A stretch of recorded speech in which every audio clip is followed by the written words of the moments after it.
Hi, it's Therese and I'm here for Altenew, and today I have a really easy technique.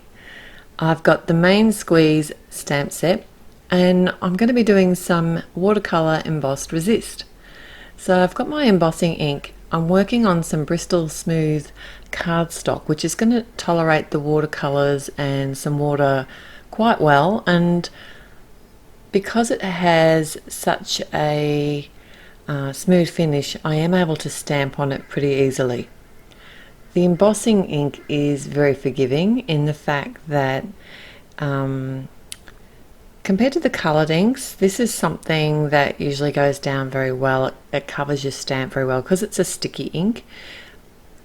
I have cut the panel of Bristol Smooth cardstock to larger than what I need, and I'm stamping out my images. It's hard to see for you, but now that I'm adding it's still hard to see, but I'm adding the white embossing powder now, so it is actually a bit easier to see that I've mixed up the larger and the smaller oranges. So the layer that I chose, because this is a stamp layering set, is the third layer, so it shows it has some open spaces in it, and I thought that would be good because then it would have somewhere for the water to sit. Now it does take a while to heat emboss all of this because it is a large area. When you're heat embossing, as soon as you see the powder start to melt, that's when it's time to move your heat tool along to the next spot. And then don't forget to tilt your panel into the light to make sure that you've got all the areas. If it's not shiny, it's not embossed. Just have to hit it a little bit longer with your heat tool. So I'm using a couple of the watercolours from Altenew. This is the bamboo colour, and what I decided to do was mix it up with the Forest Glades colour.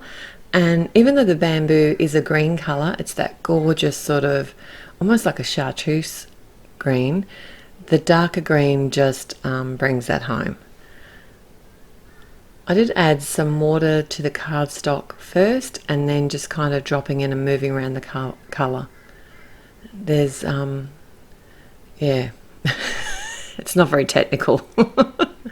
You can actually remove some colour off the white heat embossed areas with a paper towel as well. And it does take a little while to dry because I have added quite a bit of water to this panel. And it's hard not to overwork it. It's something that I'm trying to learn a bit with watercolour, just to let it have its own space. I've chosen a sentiment from the same set, but I don't want to use the whole sentiment.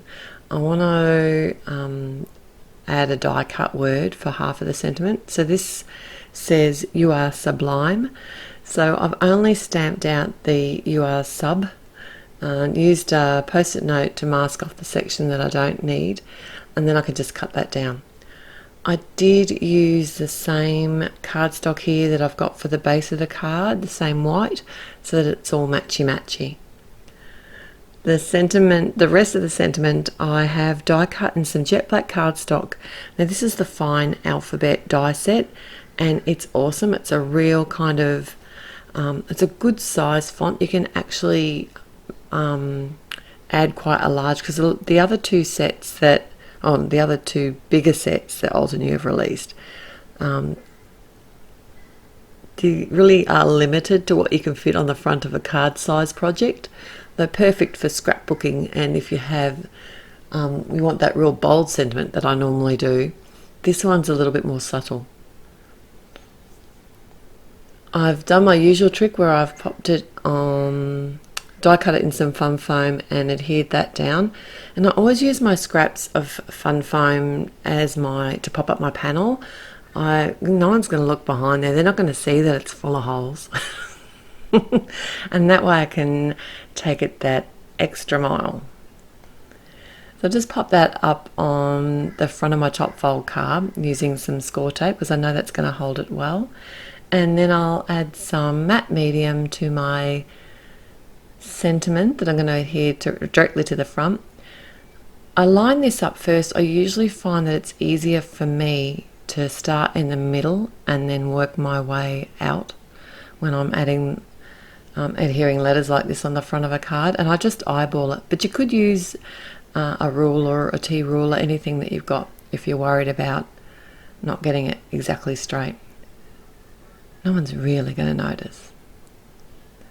The rest of the sentiment I decided to pop up with some foam squares. Now, to work out where I want the foam squares, I just hover it over top and flip it over. I couldn't lie this one down. Normally I'd lie it down on top, but because the matte medium was still wet, I didn't want to take the risk of moving my letters underneath. I did double the foam squares up as well. And that's my finished card. I'll link all the supplies at the blog, and the link will be in the description below. Till next time, have a great day. Bye.